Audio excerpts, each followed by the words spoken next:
Science teacher Alison Tiltman is always on the lookout for new ideas that will excite and engage her students. And she's not afraid to get other departments involved, like design and technology and maths, if she thinks a cross-curricular experience will enhance their learning. Just because I'm a science teacher doesn't mean to say that you can't take science elsewhere. It's an all-round education that the students require, and it's an all-round education they receive. We'll be examining two of Alison's pet projects. Later, we'll take a look at rockets. But first up, it's bath bombs. The project started as an extracurricular activity, but Alison saw an opportunity to use it in her Year 9 science lessons to bring relevance to chemical rates of reaction and energy transfer.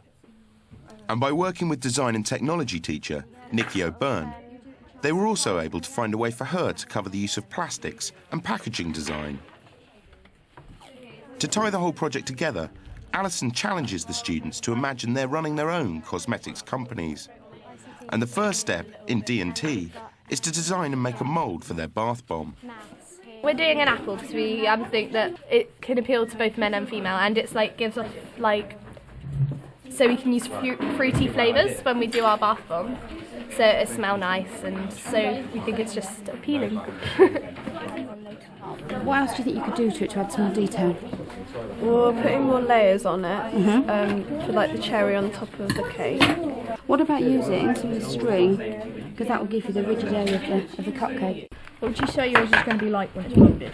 Well, it's going to be quite similar to yours, but obviously my eyes and mouth go out instead of in. Yeah. So who do you think is going to come out best? Mine, ultimately. With the actual moulds themselves and making the moulds for the bath bombs, they have to use cardboard to actually cut out, so that then they can use the plastic and vacuum form the plastic to make the moulds to put the bath bombs in.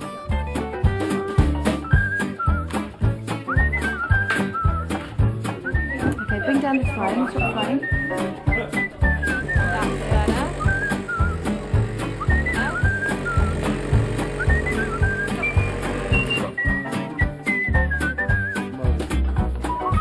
The string came out well with the texture on the cake. And the cherry worked really well too, and hopefully it'll work well in the bath bomb too. The lines are down there, and on here, the lines are down there. So when the vacuum turned on, because it moulds to the exact shape of what you made, the lines showed up. So next time we'd probably use the flat side of the cardboard. But overall we're pretty happy with it. And Miss Tiltman, she gave us an idea if you wanted a bit of effect, you could put some fake worms in it, so when it fizzes out, all these worms come out. With the moulds ready to go, it's time to move to the science lab to start making the bath bombs. And Alison begins with a quick demonstration of one product found in the shops. So what we're going to look at today is what we can see happening, the speed at which the reaction takes place, okay? How possibly you'd make yours react a little bit quicker. Okay, it's a little bit boring there. What you'd want in your bath bomb, and what target audience you'd like your bath bomb to be for.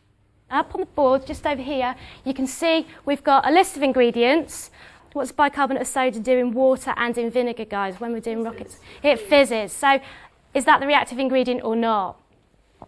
Yes, so you can actually add a little bit more to speed up the reaction, or a little bit less if you want a nice slow reaction. The other ingredients are there, of course, to make you smell nice. What we tend to do is think about where chemical reactions take place and the relevance of it in the real world, and we decided that bath bombs was a great starting point. So how we can make bath bombs fizz more quickly, react more quickly, how we can make them react more slowly. First up, the students weigh out the reactive ingredients. What's that, cornflour? Yeah. Yes. Then do you want to do 30 of the other two? What? Should we do a really expensive? We'll put 20 grams of citric acid. No, 30. We're making it faster, so we've added more citric acid so that it fizzes faster and there's a better chemical reaction. That's it. Because that one over there was quite slow, so. We wanted to put more in. Instead of using 15 grams, we used 20 grams. Next, it's time to add their choice of colour and scent. Now, Carly's just asked me how much do I add of the smell. It's entirely up to you. Do you want to have a nice overpowering bath? Do you want to have one that's going to make you sneeze? Do you want to have a bath that's, as you open the door, once you finish, the smell goes through the house? Entirely up to you how much smell you want. I did see some Rudolph noses at Christmas that were bright red, and I actually bought one, put it in the bath, and I turned red. Okay, so it's entirely up to you how much you want to actually put in there. Well, I think we went for like orange, and then we put lemon in as well, so it's like a citrusy one. And then we went for red as well, because like we thought that was quite a cool colour. Alison puts a large part of the success of the project down to its cross-curricular nature.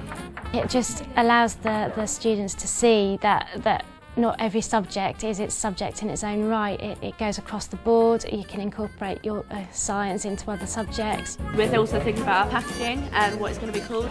We're going to make it as a full stop.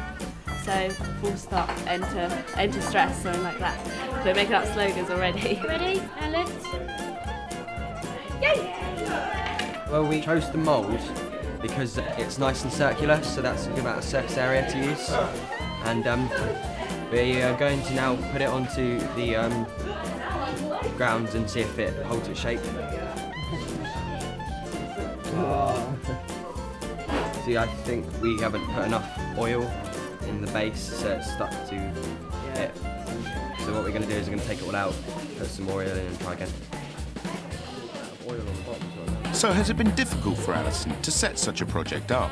There's lots of big challenges. A lot of that is support. I think you need support from senior management in particular. You need support from other staff in other subject areas. You need the time to be able to plan it, and you need to be able to be open to making mistakes and things going wrong. For example, when I first did the project, the bath bombs would not come out their moulds, or they just made them into slush. On the other hand, when it does go right, it's fantastic.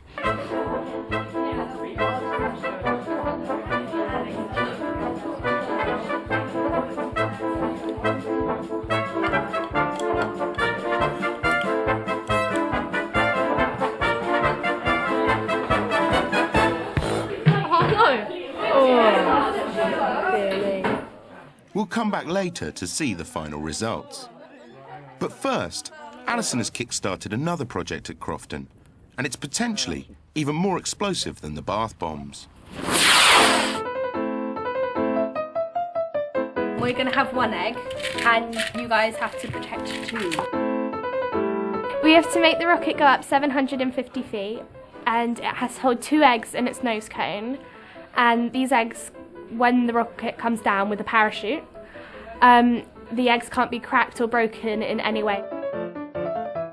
Currently, the Rockets project is an after-school club, but it has obvious potential in science, maths and technology. Where's the long pokey thing? And like bath bombs, Alison hopes to find more ways to take advantage of its popularity in lesson time next year.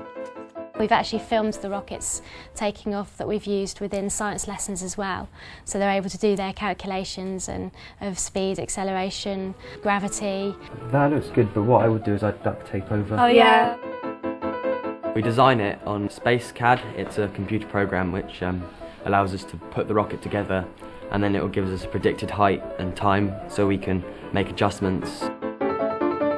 We got in the technical stuff, which was in fact the rocket motors and the altimeter. We also had to get fuses and quick match, which is gunpowder, so the rocket goes off. So are we ready to launch, guys? Yeah.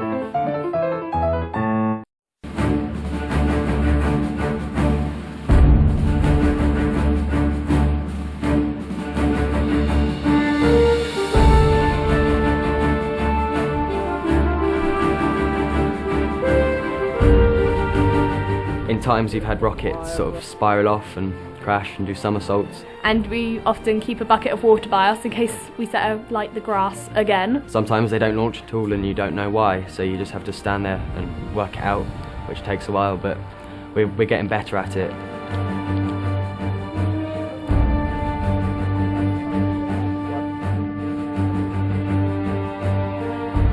Five, 4, 3, 2, 1.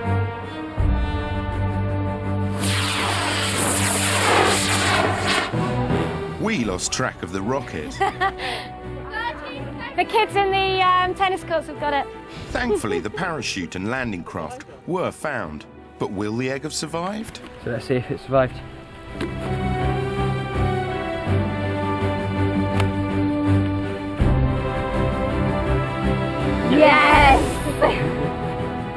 I've learnt a lot from the rocket project. The science behind it as well is just really interesting, like the way and how you have to balance everything out, otherwise your rocket would do flips in the air. It's just really interesting and I love it and I can't wait to do it again. I've also learnt how rockets are designed and what it takes to fire a rocket, because rocket science is easier than it looks.